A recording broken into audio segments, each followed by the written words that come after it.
Every contract brewer in the country basically had said no to working with us, so we had to pivot to build the brewery ourselves. Welcome to the Logan Bartlett Show. On this episode, what you are going to hear is a conversation I had with co-founder and CEO of Athletic Brewing, Bill Shufelt. Now, this is a little bit of a different conversation in which the Athletic is not a technology company, but it's a product that I've grown to love. And so I wanted to have Bill on and talk about his unusual journey into being an entrepreneur. Bill worked at Point 72, which is Steve Cohen's hedge fund, before he stopped drinking and realized there weren't great alternatives to non-alcoholic beer in market. We talk about the state of the beer industry, what it was like in the early days, and doing things unscalable to get Athletic's business off the ground. I can't tell you how many events I've done, like a trail half marathon that I haven't been at since 2018. People have been like, I met you in 2018 and my fridge has been full of your beer ever since. And in my head, I'm like, that's easily 1,000 LTV customer. As well as the breakthrough moments that he's seen over the course of the last couple of years and what the future of Athletic has in store from here. A really fun conversation, a product that I've grown to love, and an entrepreneur I was very impressed with. You'll hear that conversation with Bill here now. Well, Bill, thanks for doing this. For sure. Thanks for Should we do me. the ceremonial crack here? Yeah. Cheers. So Walker Hayes, who I've learned is a country music star. I'm sure some people will be amazed that someone that was born in Tennessee doesn't know who Walker Hayes is, but this is a delicious beer. I was having one earlier when you came in. It's great. Oh, thank you. Yeah, it's a really fun, authentic story. So Walker Hayes is an ascending Nashville-based country music star. His most famous song is Fancy Like, which we named the beer after. But like a lot of our celebrity and athlete partnerships, it's like very authentic. Walker discovered our beer himself. He was drinking our beer and posting about it on social media. And so like we engaged with that. And he's just like a high performing, very interesting person with great values that we attached to as a brand. And then once we had him up to Connecticut, like his enthusiasm was just there. And he's like the nicest guy in the world too. How do you go about most of the stuff that I wake up every day thinking about is like either the venture industry or, I don't know, B2B software or consumer internet in some way. And so the concept of brand is like a little like ethereal in how you think about it, or like nebulous to me of what the inputs into that are. So someone like Walker Hayes or JJ Watt or Carly Kloss or whoever it is, right, expresses interest on social or says authentically they're fans of it. How do you actually go about vetting if this person's values is consistent with what you want to represent as a company? Yeah, there's two parts of these brand conversations too. And each of those people has built a brand up themselves for a long time. And, you know, they are their brand in many ways, and that's what they're compensated and endorsed upon. And so in many ways, they are looking for brands that reciprocate what they want to stand for in the world too. And I know particularly in like Walker and JJ's cases, like that was really important to them, that they loved every piece of Athletic that they came in contact with. And I've always thought of brand as kind of two things. It's like an onion. Like I want a customer to interact with a first superficial vision of Athletic Brewing, like nice packaging, nice logos, or something that gets them in. But then over like a 5-year journey, I want them to fall in love with the brand over and over again. And still, like when they're 100 beers into Athletic Brewing, find something out about us that they had no idea, that they absolutely love. And like just constantly giving them reasons to talk to their friends about or their family about, and like spread that word of mouth. And so we've been really conscious to layer in that brand texture over and over again. And, you know, this brand is my life. So I want it to be deep and meaningful also. Like I don't want it to be some shell contract manufactured company that is like, doesn't really stand for anything, doesn't have any depth. I want quality product that's making a real impact in the world, huge charitable component, giving people great jobs, like big American producer. So there's a lot of depth there that I want our company to represent and be super exciting for our fans too. And that's on the brand side. But like, I think there's like the famous sayings like your brand has to be a movement. And I think that to like retain inertia past the, you know, there's always the early wave of discoverers who will try anything, and anything can look like a success for a year or two.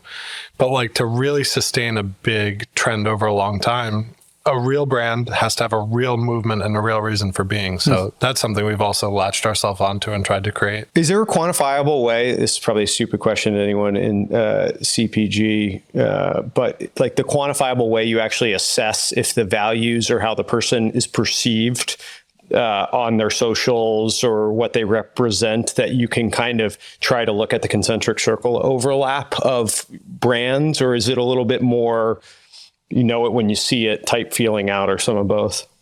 You know, I'm a big believer in kind of things that scale and doing things maybe a little slower, but like making less mistakes because of that potentially, or having more depth and meaning when it does get there. So I would say in terms of like some of these key relationships on the brand side, we said Walker Hayes, JJ Watt, David Chang was really similar. Yeah, sure. Like all these people we went to, or they came to us either way, and met them in person, spent real time together, and like kind of tried to get a feel for their enthusiasm.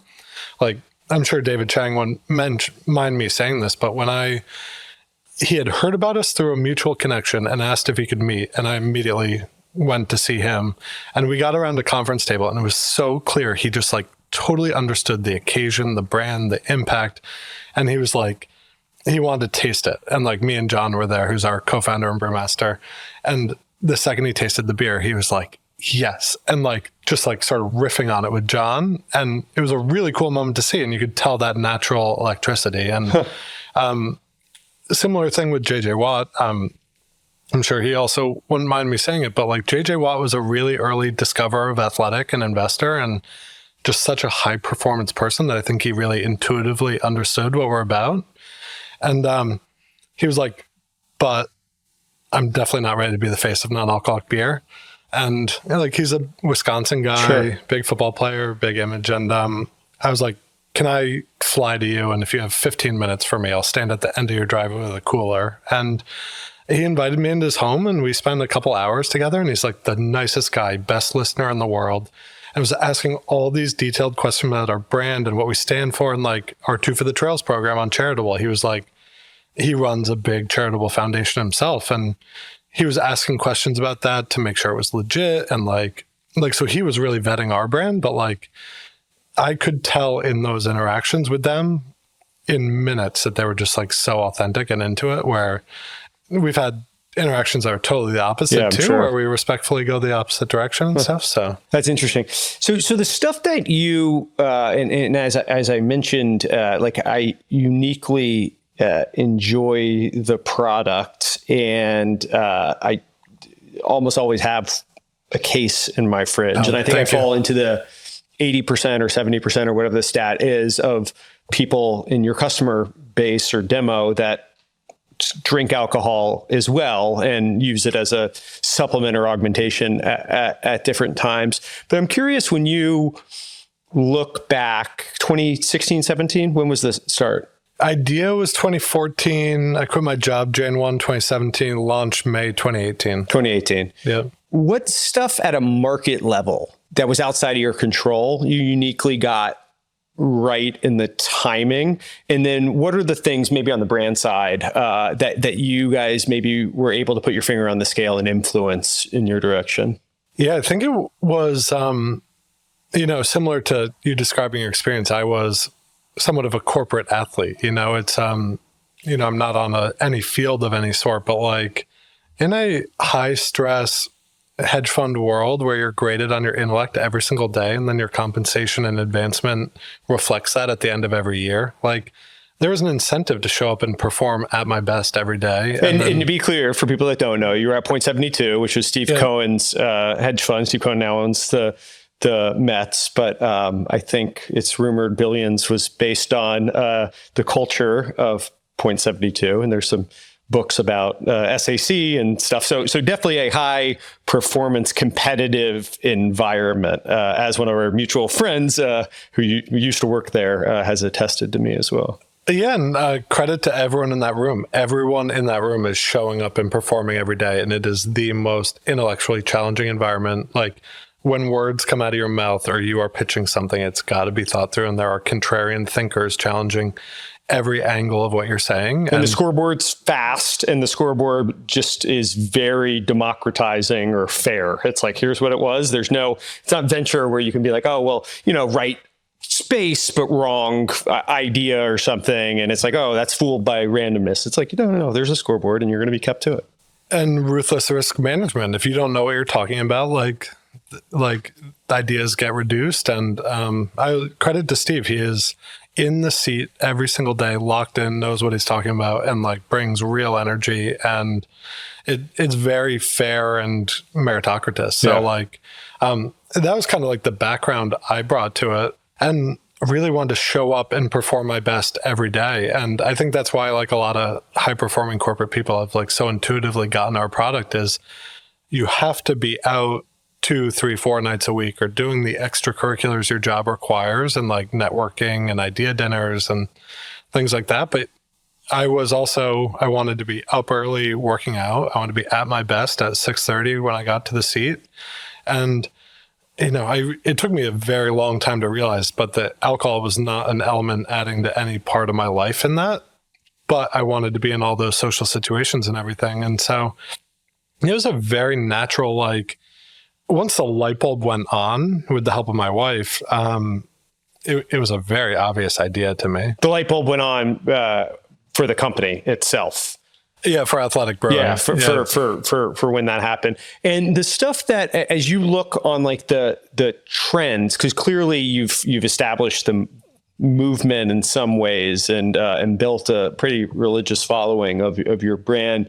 But as I reflect on, like, health trends have been moving in a good direction for a long time. There's probably some element of like the increased wearables. I've 2 on my hands right now, and becoming self. I mean, listen, these things are such snitches. If you have like a drink the night before, it's like they know and they yell at you, and my bed yells at me. I get yelled at every direction. So I have to assume that was like one of the things as well. Yeah, I mean, the nice thing is, like, when I showed up at my physical this fall, like an annual physical, I was showing up with not only data from my watch and wearables, but like my pre-nuvo scan. And like, I was like, this is all the factual information about what's going on in my body.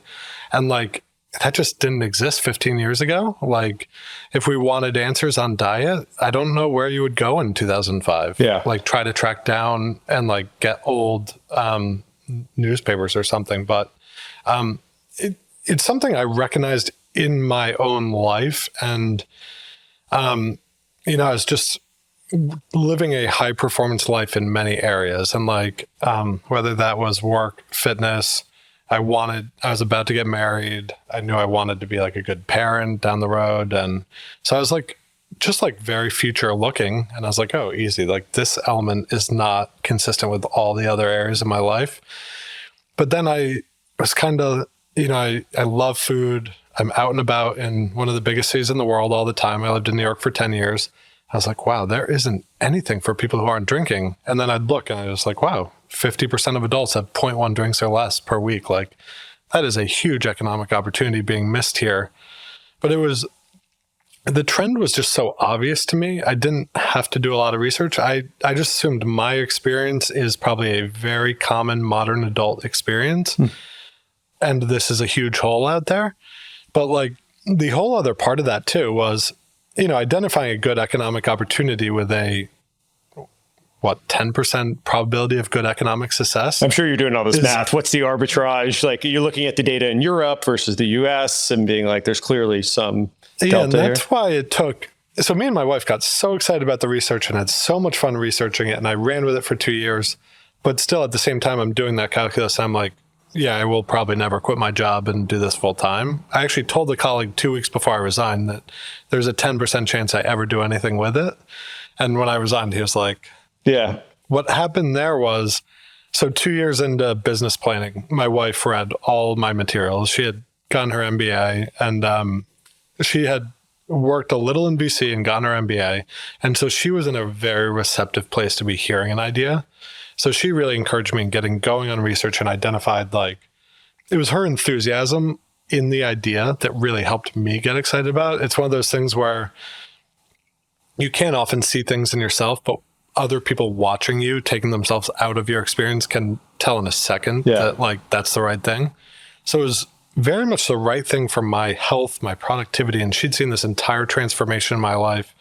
Plus, there were just all these stats in the world starting to emerge about like the health impact of alcohol on society. And like, I have no interest in ever taking away alcohol. Like, the world's a stressful place and people can choose whatever they want. But I would love people to have great options and for moderation to be destigmatized and cool. And so I was like talking about all these things. My wife saw this huge health impact in me. And she sat me down for dinner on like probably December like 28th, 2016, and basically said, I want you to walk in and quit your job on the second day of the year. And she was like, the impact you could have on this, I don't know if you realize it, but like the impact you've had on yourself, you could take to tens of millions of people.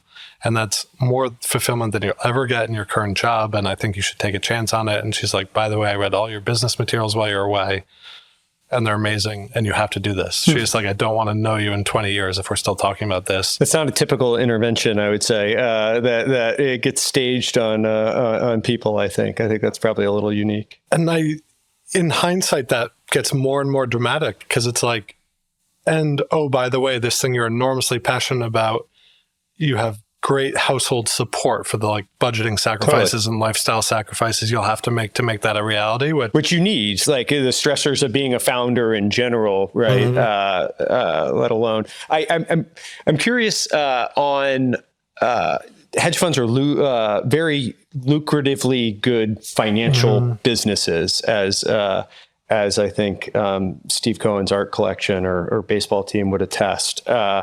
Beer, CPG, all brands, all this stuff. I mean, the number of companies that reach your level of success and the way you've gone about it is very small. And it feels like you guys have reached, especially in a new and emerging category and all of that. Was it the mission of it that drew you in and you're like, listen, just based on an impact that I can have on the world versus executing trades 100 at a time over the course of a day? Was that the real appeal? Because I assume starting a hedge fund probably could have been an equally, financially successful endeavor, and probably on a risk-weighted thing, a much better one to pursue. Yeah, the seat that I was in was a great 25-year career for the rest of my life. And that very hard to leave. And I found it intellectually challenging and rewarding. And what has like really lit the fire for how hard the entrepreneurial journey is that impact. Like, it hasn't been the prospect of like a big future payout. Sure. Yeah. There is a major desire of mine to protect shareholder capital and provide great jobs to our teammates. So like those are major economic drivers for me.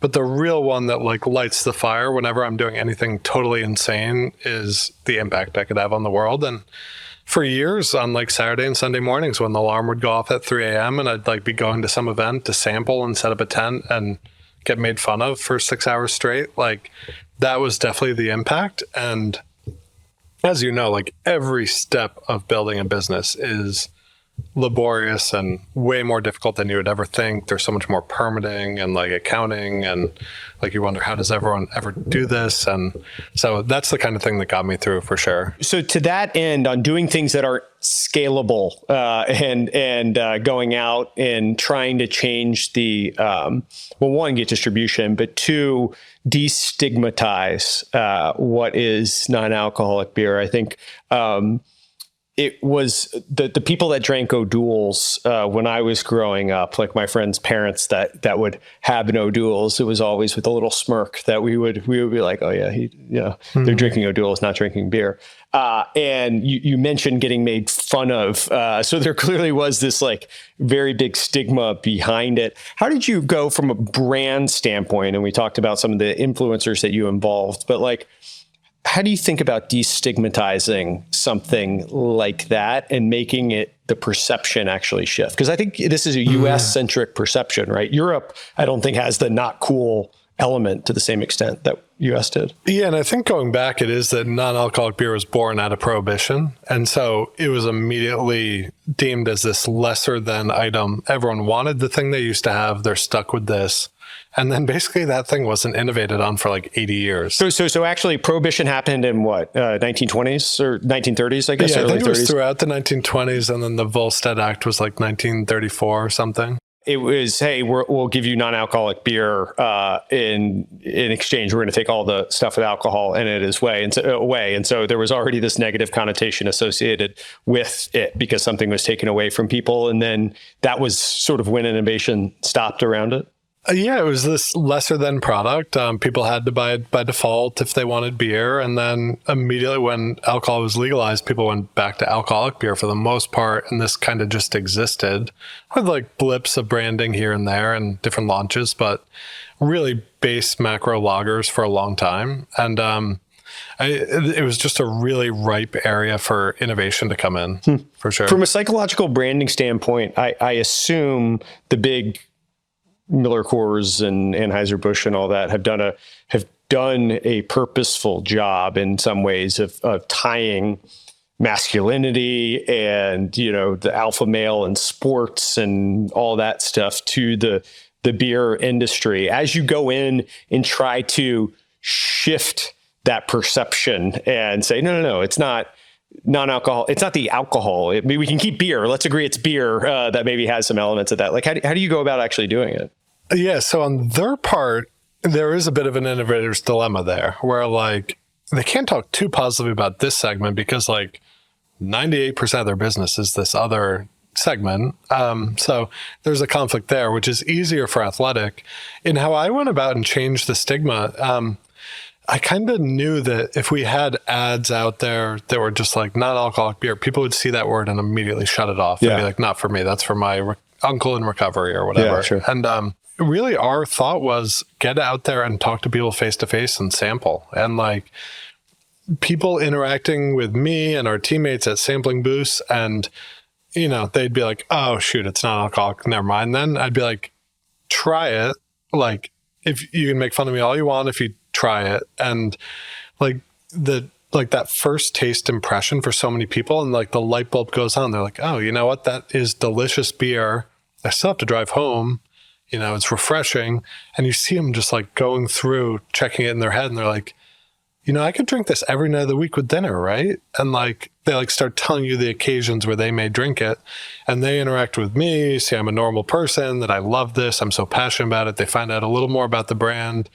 And like, yeah, that's a high intensity, resource intense interaction. Like I don't know what the customer acquisition cost of spending 10 minutes talking to someone at a booth that I've driven 6 hours to be at is, but probably high. It's not great, but like, I can't tell you how many events I've done and I've gone back to like 3 years later, or like a trail half marathon that I haven't been at since 2018. People have been like, I met you in 2018 and my fridge has been full of your beer ever since. Or like, and in my head, I'm like, that's easily 1,000 LTV customer. Sure. And so I think, like you said, scalable before, and I'm a big fan of these like unscalable activities. If we do enough of them over and over again, like those scalable activities, all of a sudden you turn around and you're like, oh, wow, we activated 3,500 events this year. Totally. I remember, just to give the authentic of my brand affinity, I realized I probably have had 200 of your beers. And I saw you were going to be at a conference. This is 3 years ago. And I shot you a note. I forget, I couldn't make it or something. I was like, I just want to say thanks. I really like your product. And I don't think I've ever done that to any CEO since or before. And it was just like, yeah, I appreciate that. On the unscalable side of things, there was this vintage of businesses that got going, mostly on the back of, I think, Facebook and some of the social media companies that have disrupted or tried to go after different industries. Warby Parker going after Luxottica and eyewear, and there's a bunch of others that Dollar Shave Club and razors, and we can come up with a list of ones that grew really quickly and went through all those acquisition channels. I heard that you were adverse to that approach in some ways, and maybe it's a vintage of elements of the acquisition costs of Facebook and ATT and all that stuff that's happened now. And so maybe it's what is it? The motherhood of invention is constraint, or whatever the right phrase is on that. But how did you think about like going really fast versus being more methodical in your growth and your approach? Well, I can't claim to have sat out all the fun times. Okay. But it's so as you said, there was like some incredible entrepreneurs who built awesome businesses in the 2010s, and like all sorts of different levels of success, monetization, true brand building, and everything. And some of them were like first to market on all sorts of interesting acquisition channels. Like Warby Parker, such a famous example. But like Zappos has so many other ones, and like there's so many examples of people who like identified unique acquisition channels and just ran with it. Like I think Bombas did an unbelievable job with like audio ads particularly, and just like found what worked and drilled into it. And it actually was like the digital ads particularly were actually an incredibly successful scalable channel for us originally, because we were a first digitally native beer brand essentially, because we do have great partners in the 3-tier traditional beer world, but we have omni-channel flexibility with being a non-alcoholic brand. So we launched nationally online and brick by brick, spreading out across the nation that way. But where most alcoholic breweries before us, like if they had absolutely lightning in a bottle and you were, say, like a Massachusetts-based brewery, you might have people out the door at your brewery for like 2 hours in a line on a Saturday, but you couldn't sell beer to people in California unless you opened up distributors all over the country. Athletic, when I was launching and raising money at the first, I was like, and we're going to do e-commerce, and like, we'll see how it catches. I'll pack the boxes and ship them originally. And I was doing the marketing, the digital, and just boosting posts basically to target audiences, like pretty simple stuff. But in 2018, 2019, 2020, that was like a real golden age of being able to scale with those programs. And so we would do beer releases where non-alcoholic beer had been nothing but lagers before we launched basically. And here we are launching 25 to 50 very cool IPAs, sours, everything, pretty much a beer release every week. And we were basically selling out in like 30 seconds on the extremely limited release beers across the whole country. And so we had huge advantages on that front. But I did also come from the financial world. And like, as we started to go into a rising interest rate environment, and, we definitely started to be more careful about our capital. And we were also investing a lot in breweries at the time too. And, I think there's a certain timeline, which also, where investors have a lot of forgiveness for, say, 3 to 4 years. But like, as you turn the corner in that 3 to 5 year range, they really want to see not only good unit economics, but like actually becoming EBITDA positive, if not profitable. And that's kind of where we like really tested the waters on, is this really effective? And there were obviously changes in that ecosystem. And so, so it was great. The digital ecosystem was great for building a national brand and awareness. And we were very thankful to be able to jump through that window as kind of like a first to market non-alcoholic craft brewery, introducing all this variety. And we opened up 240 distributors across the country to scale that brick and mortar ecosystem alongside of it. But in many ways, when we were launching those markets and distribution, we were launching into warm water because we had been there with digital advertising and product releases. So the awareness was there as well. Yeah. Which was like a very unique advantage. And now we can layer in more traditional marketing. In what ways do you fall into the beer market? And versus in what do you fall into the sparkling water market from a regulatory standpoint, and like how things can get distributed? It sounds like you could do e-commerce, but there's probably stuff on health benefits or whatever that you can't say like this is better for you than XYZ thing, right? That's probably a little bit of a subjective analysis. Like, where do you fall in the sort of regulatory paradox there? Yeah, so we catch a little of everything. We definitely have advantages in marketing, but in other ways, we like can't use a lot of beer words. We can't use beer, lager, stout, ale, words like that. Because those are branded to mean a certain level of alcohol. And so that's confusing for customers. Can, or is that? We can that. Yeah. Interesting. Yeah. But then, we wish we could make health claims. Yeah. which I won't do right now. We can anecdotally, I will make a health claim on your behalf that when I have 2 athletic beers in a given night, I wake up feeling far better than when I have 2 of any alcoholic drink. My sleep is better. My Oura Ring is more forgiving. My 8 sleep mattress doesn't yell at me. So I can make the health claims on your behalf at a very personal level. That's my experience. Now I can't reshare the post. Yeah, exactly. I'm sure we're. No, but like personal anecdotes and experiences, I think are totally fine. Listen, it's my opinion. Like, my life is like a walking example of that. Yeah, totally. It's I went from. But we are. That is the example of that is we're treading on that is a line of some of the. Yeah, I couldn't say because of athletic beers, I can run ultra marathons and sleep 9 hours a night through the night and stuff like that. Yeah, so, it's interesting. Yeah. It's an interesting distinction that exists between all that. But like the commentary around the industry though is kind of circling back to that other point is so strong though. It's out of really all corners of the country. It's from traditional media and like governmental health agencies all the way to like bleeding edge lifestyle hackers of health information and like people like Andrew Huberman and Peter Attia providing like the most like cutting edge health info out there. That podcast Huberman did, I have to, there's one just on alcohol that I assume has proliferated circles around the NA world, but I've listened to it, I don't know, 2 or 3 times, right? It's really informative about the derivative considerations and his scientific opinion about alcohol and the negative effects of it. I assume there's tailwinds or some anecdotal evidence that's probably been a boon to the industry as well. Yeah, and I think there's a lot in there that we anecdotally knew by experience and like, my own experience with alcohol, but like I didn't know the mechanisms and actually what was going on in the body and stuff. So it's really interesting to listen to that. And yeah, that was the #1 most forwarded podcast last year on Apple Podcasts. Is that right? Jeez. Yeah, out of everything. We were actually number 2, 3, 4, but it's nice that we gave Andrew #1. Yeah, thank you. Yeah, he took the top mantle, but whatever. We'll let him have his one. So the big shift though, there were all these like little micro trends. I feel like, and we talked about Huberman or Attia and wearables, and I assume cannabis probably became an alternative for drinking for some people, and we could probably come up with other things. But the destigmatization and the endorsement on some of the celebrity side and stuff, was there a single moment that you look back on and you're like, okay, that felt like a tipping point, that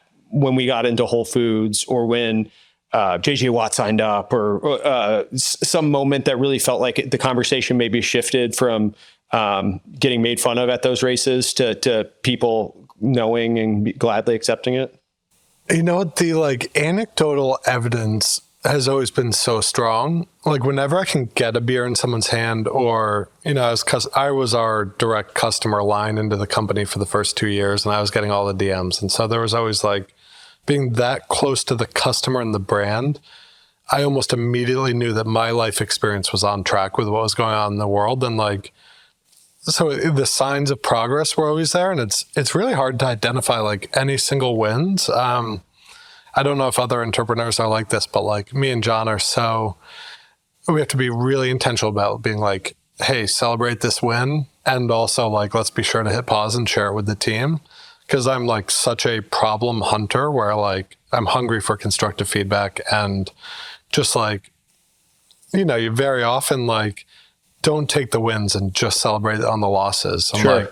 So I've always been like really into like gratitude at the end of the day. Also is like part of my entrepreneurial journey is like actually pausing as I'm getting to bed and being like, what were 3 really good things that happened today? And being like generally thankful for those. Cause like the best thing in the world could happen at 10 a.m.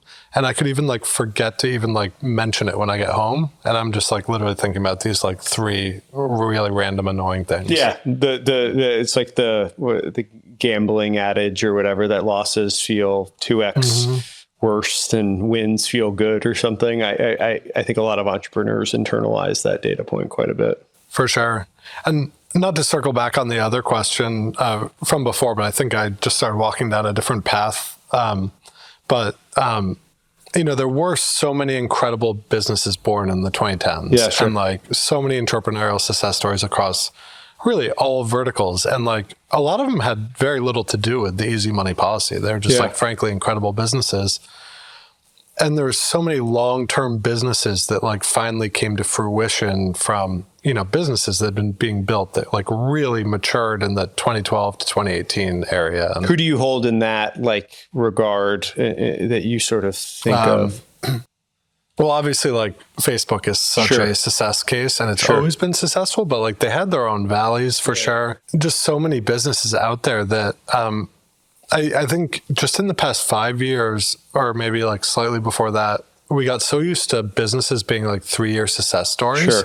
And, like get product market fit, scale the hell out of it, and it's done fast. And one big thing in my journey, like it relates to the unscalable behaviors and also the like building a deeper brand and also reflecting on businesses of the last 20 years.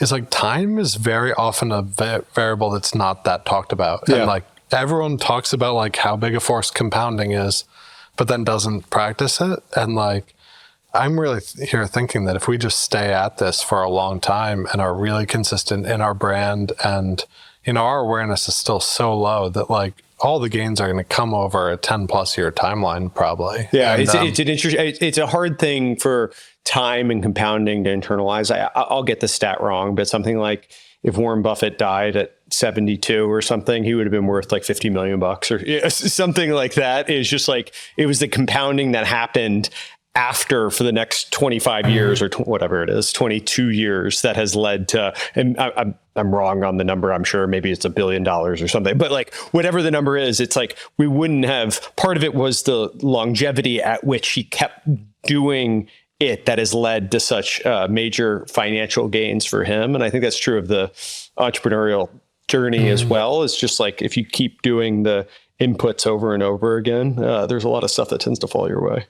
Yeah. And to tie it into my own industry, some examples of that, like companies that are enormous that people assume have always just been here, but like, Red Bull, Monster, Twisted Tea are all categories that are all companies that are like 25-year success stories, and it's just like they have a 10% CAGR and all of a sudden they're just like a $50 billion company. You sort of forget about the vintage of those companies. I guess it's an interesting point. And also, I feel like there's some, and this isn't, I'll pretend like this is an original idea, but it's definitely plagiarized from someone else. But as we've moved from the 4 main television channels, whatever, when our parents were growing up, to the cable networks, to now the streaming services and the infinite proliferation of different social media and just personalized experiences,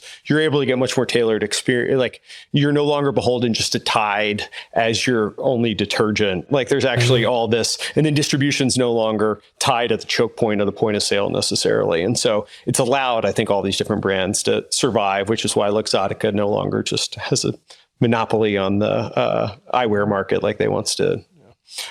As you look back on the journey, one of the big distribution points was Whole Foods, or one of the big successes. What year was that in your journey? How did that come to be? Yeah, I mean, nothing about our launch was easy.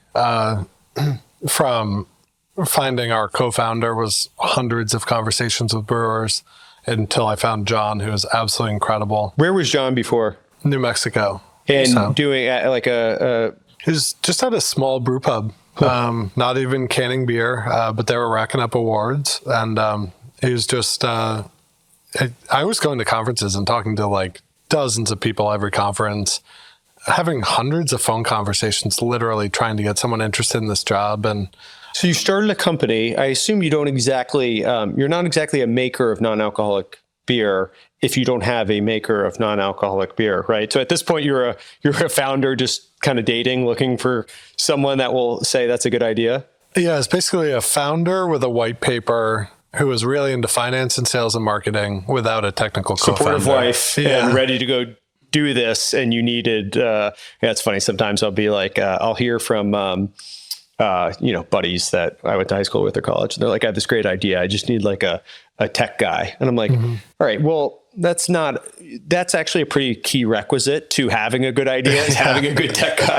So, I mean, you had a very good insight, but until you had someone to go execute it on, you were sort of looking for that. For sure. And then it happened to be that John, as a co-founder, had like so many complementary traits to me as a person too. And it's like, that's worked out beautifully. Did he move? He did, yeah. Yeah. And then we started home brewing in an empty warehouse, two people who didn't know each other at all for like 8 hours a day. And you had read a bunch of books, like, I guess the process of brewing and kind of figuring out why does this, besides the pretty packaging and Walker Hayes on it, like, why is this such a better product than the O'Douls that, whatever, my dad's single friend drank? Yeah, it was definitely one of our kind of first principles moment was, rather than starting at the end point and being like, okay, this is how people make non-alcoholic beer. We're going to get this equipment and make it and hope the hops survive this incredibly processed system. We decided to back it up and like read textbooks about the background of like, John already knew this because he'd been brewing, but I needed to like start from square one and think about like, how do you bring along those esters, aromas, products of fermentation that are like so delicate? Like beer is every bit as delicate as like a nice bottle of wine in many ways. And we wanted to like respect those ingredients and treat them well and carry that through to the final product. So coming up with that brewing process in an all natural way was like a big technical challenge and scientific challenge. And we did hundreds of trials to try to get to that. And then the food safety challenges on the back end too, like without ethanol as a preservative is a big one also. So can you elaborate on that? That's a fascinating point, but ethanol actually serves as, it has a purpose other than the alcohol component, right? For sure. And so we've invested a lot of money in things like tunnel pasteurizers, which aren't common in the craft beer world, but I know the word pasteurizer, it doesn't have the best image, but I don't think it's understood. Essentially what a tunnel pasteurizer is, at least, is when this beer is in its finished container, it goes very slowly along a conveyor and basically gets a shower. So there's no chemicals or processing ever touching the inside of the can. It just gradually warms up the beer to like a temperature that's just high enough to kill any bacteria or yeast or anything that's going to be a spoilage organism in there. And then it cools it off again. But it's incredibly gentle to the product and everything. So, but like no one else really in beer besides the mega breweries was doing things like that. And we had to invest in these enormous tunnel pasteurizers to be sure that our product was bulletproof from a food safety perspective. And there are all these technical challenges. Like John and I got food safety degrees and stuff. So a lot went into that. And in the middle of all that, we're just there churning homebrew, like trying thing after thing. John approached we had a target method in mind, but he's like, okay, we're going to start all the way over here and we're going to change each variable by 1 degree or like time or pH any given day. And like that added up. I was like, but if we end up over here, that's going to be like at least 100 trials if that's the method. And he's like, yeah, it's going to take us a long time. Wow. And so we stood around and did that. And then how much did this process take money wise of doing, like iterating on this? Because it's not like shipping bits of code, right? It's there's a lot of process that goes into this. Yeah, not much. Our rent was like $7,000 a month. And like there wasn't getting the much materials and stuff wasn't super expensive. And, for sure. So it was really just your cheap, time that was expensive on a relative basis. Okay. And so you're going through this process, and have you raised outside capital at this point? The process of raising from like basically the minute I met John, I started raising, and I thought I was going to have 10 conversations in 2 weeks and raise I was initially going to raise $1.5 million.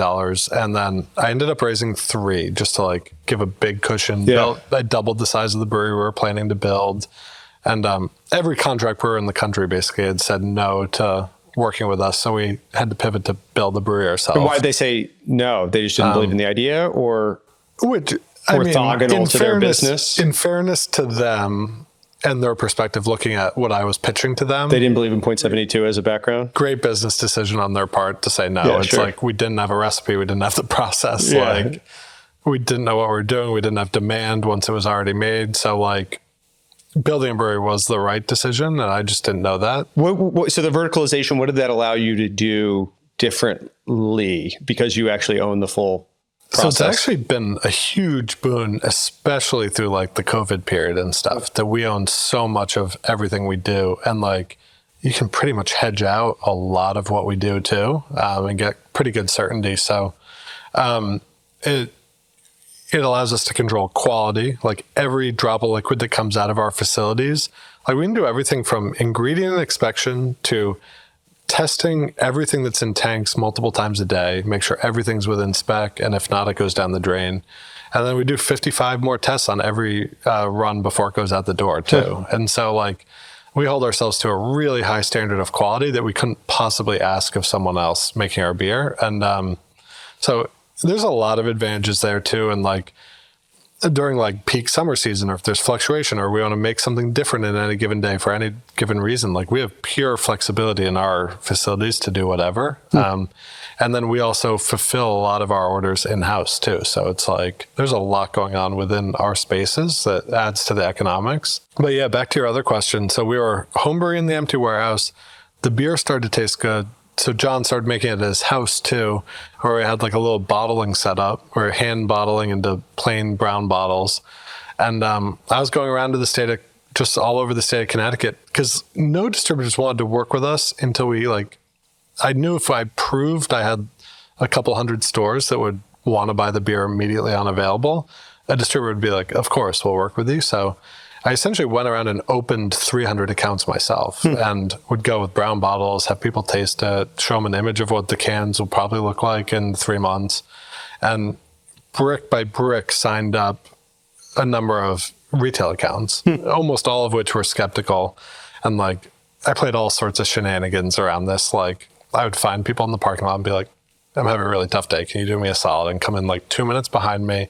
I'll be talking to the person at the cashier, and just be like, and like, so people would pop over my shoulder and be like, did you say non-alcoholic beer? That's an IPA? Get out of here. Or like a woman would like, one time at this store in Westport, I had a woman come in and be like, did you say 50 calories? No way. Where can I buy that? And like the guy was like, yeah, we'll take it when it's ready. Oh, that's funny. But like, talk about unscalable stuff, the word of mouth, the validation in all of that.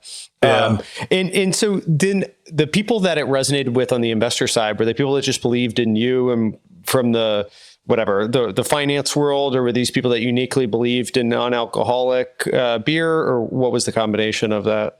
Yeah, some were like friends, family, colleagues, like a good portion of that. And then I did get a surprising amount of no's or non-responses among like people I thought would definitely be in, but like, also like everyone's got different financial moving parts in their life. And like, I definitely was not begging anyone to lob checks in with low probability of return. And, but was really lucky in that like a lot of no's that I thought were probably yeses, all of a sudden those people would reach back out and be like, I have this other friend that I think would be really into it. And like, there's this amazing network of like 1 degree away connections that I made. And like people I didn't know before, but are now like very good friends or awesome supporters. And I ended up doing about 120 meetings. So we'd homebrew during the day, and then I'd go do meetings at night or travel or wherever. And did 120 meetings. We had 66 investors in our angel round. Wow. Ended up raising about $3 million. And it was, it's been an incredible group. And they came right back on our Series A. And like that group, like I wrote monthly investor updates for 4 years, and I do quarterly now as like an accountability exercise. And I knew if all else goes south, I want this to be like a fun, meaningful journey for these people. Sure. And like writing those investor letters was actually like a very meaningful, informative process for me in terms of accountability, progress, and keeping them up to speed. I had this army of ambassadors, and a lot of our best connections as a brand have come through that network of people, of our angel investors too. So it's fascinating. Yeah. I got so lucky in that part of the journey. And like, there's so much reflecting on the journey now that I like maybe got right by accident. What was that? Like, what was picking the angel investors or sort of lucking into them? What was the things you got right? I think so often, both on the founder side and the investor side, there's so little like alignment on like, what do we both want here before we like jump into this, you know? And, I've seen founders who are incredibly like long-term and want to build a 20-year-old brand who have like people who want to scale now and fast and go. Or on my side, like I knew we had to lay out a very big network of manufacturing, hire salespeople, run deeply unprofitable for a while, and then start to really scale the business and get profitable. And so on that long-term time horizon, I got very lucky with the like more private oriented investors, but we did bring in a great consumer private equity firm along that journey in our Series C, which was probably the perfect stage too, to have some support in business maturity, structuring board meetings, thinking about the long-term org chart, like, things that you know very well about, like that are great to introduce at a certain stage in business, but there is that earlier stage where the flexibility and speed is so key too. Was the mission kind of the unifying belief between you and the investors initially, and that the people that were doing, obviously they wanted a financial return, but that wasn't the sole purpose, similar to you, that like it wasn't only about the financial opportunity that this presented? Was that sort of the overlapping concentric circles between you and the initial investors? Yeah, I think that long-term belief in what we're doing, and that ultimately it would be that I would deliver on that. Yeah. But the details of how we get there, the time horizon, things like that, were pretty flexible. Yeah. And I definitely don't claim to know that I had all the answers, and I've learned a lot of that in hindsight. And like, that's one of the top things I try to talk about with founders. Like I try to suss out, like, what do you want? Like, what's your goal? How long will that take you to get there? Like that should be informing your investor decision in a big way too. So that's interesting. So what is, I mean, hard to say what the future holds, but is stuff outside of the beer category interesting to you? Will it for the foreseeable future sort of stay within the bounds? Anything that, as you kind of look forward, that piques your interest?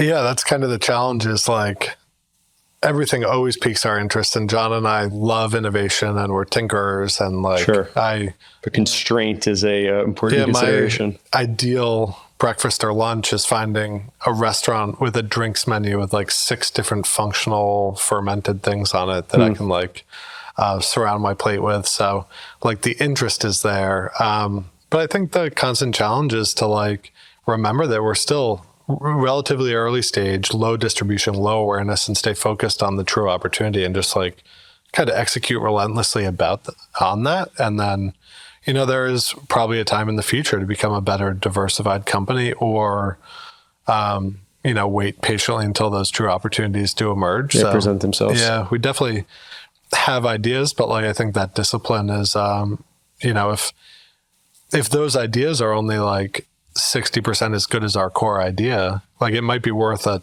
beta test and like testing it to like make sure we're right about that. But at the end of the day, dollars and time taken away from the core is dollars and time likely taken away. I want to talk a little bit about like running the company and the business of beer or alcohol, but I'm curious, experiences that you took from point 72 over. I'm sure there were elements of the day-to-day that didn't port straight over, but probably elements that did. What did you like replicate from that experience in athletic today? I'd like to say like a contrarian thinking mindset, like from the moment a discussion emerges about an idea in a place like point 72, like everyone's trying to help you think through the pitfalls of it, to like, try to keep things out of everyone's collective portfolios that could be ripe with gold mines. And so I think that's been part of it, is just, being a critical thinker and like the velocity of that too. But I don't know, there's other things that like people in the beer industry might even find offensive, like the velocity of emails. And like, I met John, who was in the beer industry, and I've heard him joke about it since, but like, the speed at which I sent him 100 emails after we met was probably like outright terrifying. Yeah, I'm sure. And then we hired more people from the financial industry, and like all of a sudden the culture was just like professional persistence is something that I don't know if it's been totally imparted on all parts of mainstream business in general. At least what you learn in the finance industry, it might not be the most natural thing. But also, like, in so many industries, people try to like put a pin in something and be like, okay, let's circle back on this on next Thursday. I'm like, wait, why are we solving this now? Like, what is stopping us from like literally solving this right now or tomorrow? And like, what does next Thursday have to do with this? Yeah.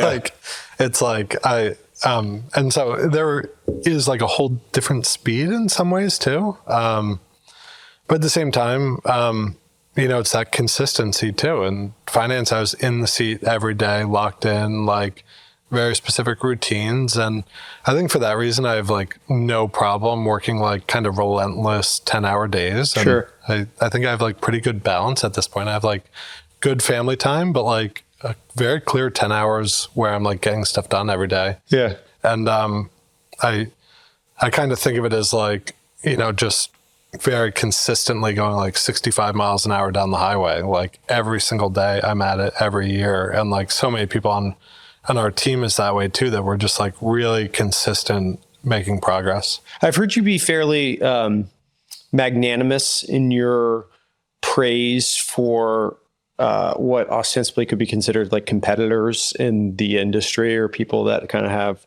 similar-ish missions or maybe they're copying you guys, however, whatever the appropriate way of framing it is. But you don't seem very zero-sum from a competitive standpoint in the industry. I guess first, is that a fair characterization? And second, if so, why is that the case?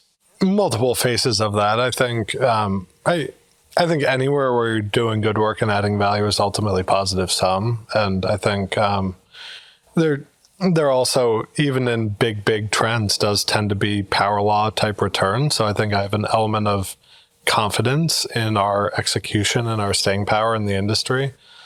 But also with like the size of the trend we think we're on, plus the populations we want to bring into the category, a really healthy range of well-supported brands is positive for that ecosystem. And so, Heineken launched their 0.0 in the US about 6 months after we launched as a brand. And I was really excited for that. Like a lot of maybe our investors or like other people were asking me like questions about being worried. And it's like, this is one of the most thoughtful, well-branded companies in the world. And they're probably going to meaningfully enter the space and do a good job on marketing. And they've done just that. And then it's great to see like a non-alcoholic Guinness in the space, a non-alcoholic Corona. So like those are fun beers with name recognition that like help people easily jump into the category.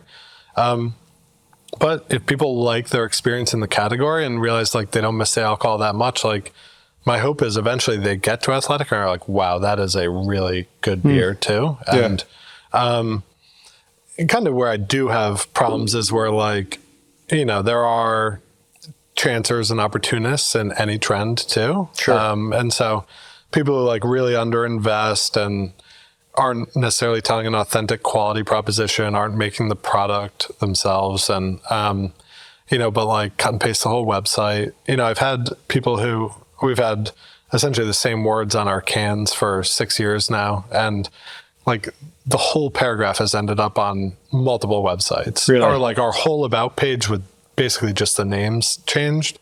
There was also someone whose like little brother did a business school project on Athletic and like didn't tell me that like their brother was launching it. And so things are dilutive if you are like stealing all the words and all the ideas, but not delivering on those things, that is dilutive to the consumer too. Sure. So that kind of thing bothers me, but I love it when people are making a real honest go and investment in the category. So I've heard you talk about leading with a why within your team and explaining to your company like the why behind a lot of things, rather than more unilaterally making the decision or ruling with an iron fist on when things get decided. Why do you think that's an important principle for you guys as a company? Well, I think it helps layer depth into a decision gives people purpose when they're doing something and may not see the reason to it. They're like, oh, this is why we need to do it. Yeah. And I think that's helpful in adding just like day-to-day fulfillment rather than like rote tasks, like people basically going down someone's checklist and they don't know the meaning for it. Yep. But also I'm like the expert of absolutely nothing. I have a lot of inherent brand intuition and customer intuition because I've dealt with tens of thousands of our customers individually and have been along for the ride on a lot of brand mistakes and stuff. So maybe we have already made certain mistakes already and stuff. So, but I also share, I'm very transparent with our team and share more info on why and stuff like that so that our teammates who are very likely better at what we're talking about than I am can give that feedback in real time and disagree. And we like to have a very flat hierarchy where dialogue is appreciated, collaboration is encouraged and stuff. So you're not particularly disparaging or antagonistic to the alcohol industry. And I guess that's probably a smart tactic given a lot of your customer base also drinks alcohol. But we talked a little bit about some of the health considerations around it. One of the questions I had, and I alluded to this earlier, but why was non-alcoholic such a big thing in Europe? I think is it 10% of the overall industry over there? Depends on the country. It's I think on average throughout Europe, it's like 5.6% of the beer market, which is in the U.S. today is what, like 0.5, 1.3%, something like that. 1.3. Okay, yeah, it was when like, you started, maybe it was like 0.3 when we started. In a lot of channels in the U.S., it's getting up to 5 to 10%. It's just like there are very large channels where it's still zero, basically. Like convenience and stuff. Is the culture a reason, though, tying back to that prohibition point? Or why did it, like, what did Europe do right that's different than the U.S.? I think so. Europe has a bit more of a lager culture. So like non-alcoholic lagers being very present and available. They had very well-respected breweries investing in it early on. So that's part of it. But I think prohibition is one of the key things. Spain is one of the biggest cultures. I think it's somewhere 12 to 15% of all beer in Spain is non-alcoholic beer consumed. Part of that is that it's very affordable, and I think I'm speaking with big generalizations, but the Spanish culture is prone to like very long sessions and like 10 p.m. dinners and like shutting it down at 2 or 3 in the morning, and even as like whole families. And so I think like a pace of moderation so you can like hang out during that whole thing is something. I think business lunches in Europe and the UK are much more likely to potentially feature alcohol. A lot of these countries had low alcohol popular styles to begin with, whether that on the continent that's like farmhouse beers, saisons, things like that, or in the UK like bitters and mild ales and like mid-strength beers, brown ales, like just so many really good 2 to 4% offerings, where the US, there's always been this like, of course there are like the macro light beers that are like 4.2%, but like so much US beer is high octane too. It's crazy. So, yeah. People slugging like 10, 12% beers. But like a big part of the reason why I'm not disparaging to the alcohol industry is like the world is stressful. And while alcohol, there's a lot of health evidence out there, there's also, the world's stressful and people need to like take a break from that in certain ways. Like it can be that, it can be socializing, it can be exercise, it can be meditation or whatever is people's thing. Also, a lot of great introductions in the world have happened that may not have happened. Like how many couples have gotten together and would have been scared to talk to each other if not for alcohol, So it's hard to... I met my wife at 1:30 at a bar. So who knows if not. But some of the stats on like the negative stuff, even outside of health, I didn't realize how big. So 15 million plus or minus Americans. It's like 14.8. 14.8. And that's like disclosed, let alone the whatever multiplier that's undisclosed, suffer from alcoholism or some form of alcohol abuse. Is that right? Yeah, that's the numbers I've read. Yeah, 14.8 million documented cases of alcohol use disorder in the country. I've read recently that 5% of all cancers are suspected to be attributed to alcohol. There was an article on CNN a few weeks ago. Like all substances in general, 70% of incarcerated people were under the influence of substances, 40% of those being alcohol. So I don't know what year these stats are, but like there is a lot of potential good to be done in the world by like moderate options.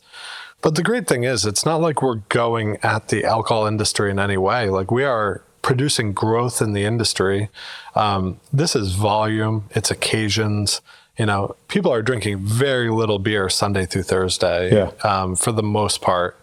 This is a chance to sell people beer and give them a lot of enjoyment in those occasions.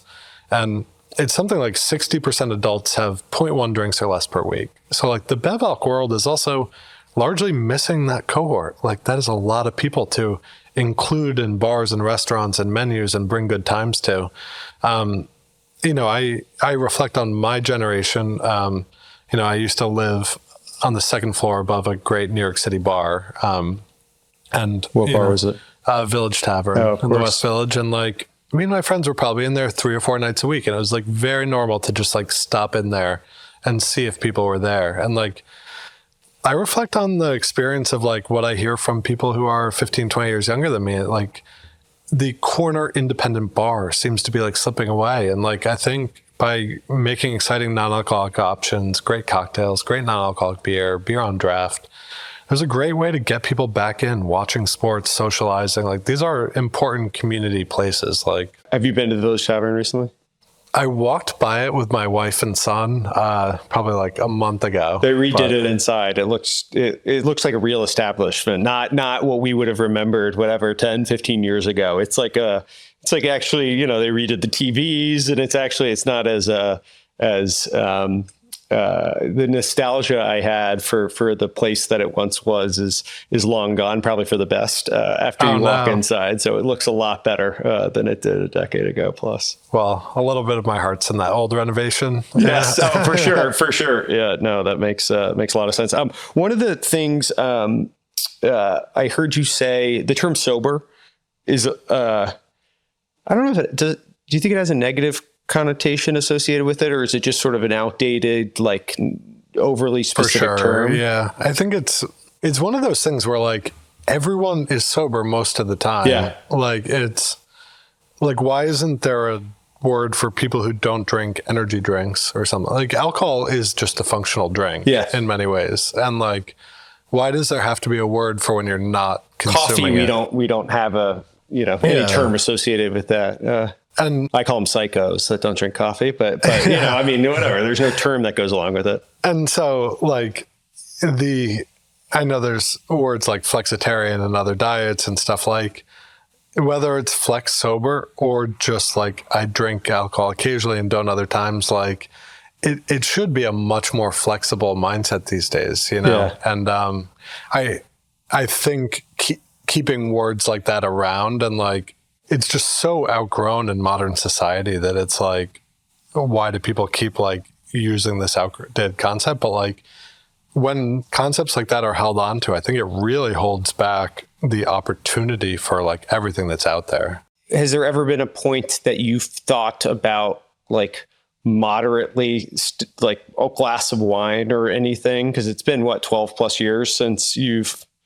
It's been probably about like 10 and a half years for me. And I've honestly lost track, but so I guess that answers the question. Like, no, but it's, I love good food, good drink. And honestly, like the itch is totally scratched by, I drink multiple of our beers all the time. There's now a number of good non-alcoholic wines. There are good non-alcoholic wines. I've never, tried some recently. I really like Oddbird, Leeds. There's a few of them, but getting better and better every year. And link these in show notes. We'll go investigate. I'll do a taste test sample on them. Yeah, I could share some. And then, like Ritual and other non-alcoholic spirits are like making good spirits, and there's great bitters companies too. And so like you can make pretty sophisticated off the shelf home cocktails and stuff too. And I honestly just never honestly find myself tempted at all. But I did make I made a cold turkey decision because if I didn't have a plan, I just figured I'd never make the decision. Sure. And it wasn't enough of a friction and a drag on my productivity and where I wanted to be as an adult that I just knew that it was a worthwhile decision to go that cold turkey. And I also didn't want to keep the risk around that, like, you know, I just never wanted to be the adult who has children who was like blowing himself up on Friday. Yeah. And, like, I wanted to like make sure that risk was off the table also. And, you know, one thing I always struggled with was, you know, I was like, oh, I'll go out and only have one beer tonight. And like, you get home at 2 a.m. and you've had 8 beers and you're like, well, that didn't work. And I'm like, well, what went wrong there? And it's like, because I had that one beer in like 20 minutes. And then like, what is the plan after that? There are no other options. There's nothing. And so like, I by the way, I still will have 8 beers. I just try to work in your product, you know, into 5 of them or something. Like I'll still do the same thing. And it's, I don't know what it is. It's the habitual of like the taste, or I'm curious, the psychological element of actually like drinking a beer. I was at a family occasion, I guess, a couple of weeks ago, and it was a Friday night, and I think I put down 3 athletics, just like sitting there at the dinner table. No other beer. I was just like slugging athletics, and I'm not really sure what that sensation is. It's probably some like psychological trained thing that I don't know. Yeah, and if athletic existed and good non-alcoholic cocktail menus existed at that time, like maybe I wouldn't have had to make that choice and give up drinking entirely, because like there would have been an easy bridge from that plan. I'd be like, oh, I'm going to have 1 beer and then 5 athletics tonight. Yeah, you know, and what is the sensation of drinking, though? I'm sure you've studied it a little bit at a psychological level, like the perception of, I mean, some of it's taste, some of it's the environment you're in from a, you know, like after work, or the sensations around it, right? I'm a big college football fan, and I can't even imagine, I've actually done it with athletic now, but like going to a college football game without having a beer, it's just like, there's all these little occasions that are sort of built into life, I feel like. Yeah, so it's exactly that. And I kind of like 3 takeaways I've realized is, I just loved being in those moments. And it didn't take me long at all to realize that I just loved being in those moments, and it wasn't about the alcohol. Yeah. Because I was still having fun with all my friends with nothing in my hand. And very often, like, my favorite moments weren't the after 2-3 hours when the alcohol hits. It was when you get to a bar and you have that first drink, and I see my brother who I haven't seen in a month, and like, we're just catching up, and like those were all my favorite moments. And like, I also love I realized I liked buying drinks and doing stuff like that more than I ever liked drinking it myself. And, to answer your more sensory question on the experience, like, you know, we've all been drinking alcohol as humans for like 5,000 years. And there's something about that ritual when you crack a beer and you smell the malt and the hops and that ritual that is like so much more ingrown and born of evolution than anything you've experienced in your own life. And so I think there is an enormous wave of a placebo effect that I'm sure maybe isn't related to the alcohol at all. But like, you know, when I sit down and watch a sporting event, or even in the afternoon, like very often I'll have an IPA at 3 or 4 in the afternoon, and it's got a very calming effect. And yeah, for sure. Yeah, it's probably, I don't know, nature versus nurture and all that, but probably some combination of both. Certainly growing up doing it, it's for sure. You know, I did have, you know, my 10,000 hours of mastery of drinking beer and relaxing. That's right. So we perfected that. Maybe it's like a little less evolution, my own historical perspective as well. So that's right. Yeah. If you go back and tell yourself in 2014 or 2016 something about the entrepreneurial journey, is there something that stands out that you wish you had known when you were getting going? I'm sure there are a million people that would definitely point out like incredibly stupid things I've done along the way. But like, I think there's definitely an advantage to like experiencing everything and learning it. So I wouldn't necessarily trade any step of the experience for anything. So you know, we have a lot of investors and all great people. And so yeah, tough to pinpoint any single one thing. Yeah, I mean, I guess the thing that sort of resonates or stands out the most is like, and it's almost the founding tenet of the business, is the mission orientation of it, or like the true belief in what you're doing beyond the financial gain, the power running a big company, all of that. And so it's not often are founders so uniquely passionate about the problem that they're solving. So I think that probably helps you every late night when you're working on something, or every early morning. I say this to my co-founder a lot, but if there was a button so often that, I try to break I've structured my day nicely where I have I try to do some family in the morning, then have a great work day, family for 2 or 3 hours in the evening, and then another mini work day where I mostly do projects at night, or the email flywheel. But there are so many times at 10 or 11 at night, I would press a button if it were there to give me an extra 12 hours of work, which is something I never would have done in the past. Yeah, so that's great. I'm very thankful for that, for sure. Yeah. Well, thanks for doing this. Thank you so much. Yeah, it was really fun. Thank you for joining this conversation with Athletic co-founder and CEO Bill Shufelt. If you enjoyed this discussion, please share with anyone else that you think might find it also interesting. Also, please subscribe on whatever podcast platform you listen to this conversation on. We'll see you here next week with another great guest on The Logan Bartlett Show. Have a good weekend, everyone.